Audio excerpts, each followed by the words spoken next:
காலை கொஞ்சம் தண்ணீரிலே சோப்பு போட்டு நன்றாக தேய்த்து கழுவி விடுங்கள். சலவைக்காரம் போட்டு தேய்த்து கழுவிட்டு நல்லா அழுத்தி தேய்த்து கழுவுங்கள்.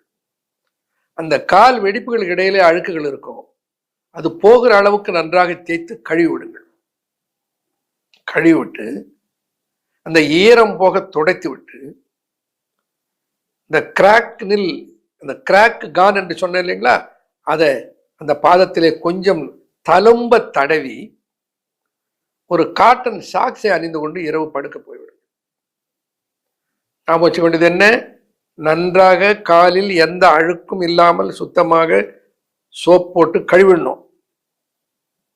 இந்த வழலை கட்டி போட்டு நல்லா தேய்ச்சி கழுவிட்டீங்க. பிறகு அந்த கால் வெடிப்புகளிலே அழுக்கு இல்லாமல் கழுவிவிட்டு அதை நன்றாக ஈரம் போக துடைத்து விட்டு இந்த கிராக் கான் என்கின்ற தயாரிப்பை அது மேல அப்படியே பூசிட்டு ஒரு காட்டன் சாக்ஸ் அணிஞ்சிட்டு படுத்துவோம். அடுத்த நாள் காலையில் எழுந்து பார்த்தீங்கன்னா ஒரு நாளையில அடுத்த நாள் காலையில பார்த்தீங்கன்னா இந்த வெடிப்புகள் எல்லாம் ஒட்டி கொண்டு இருக்கும். ஆச்சரியமாக இருக்கும்.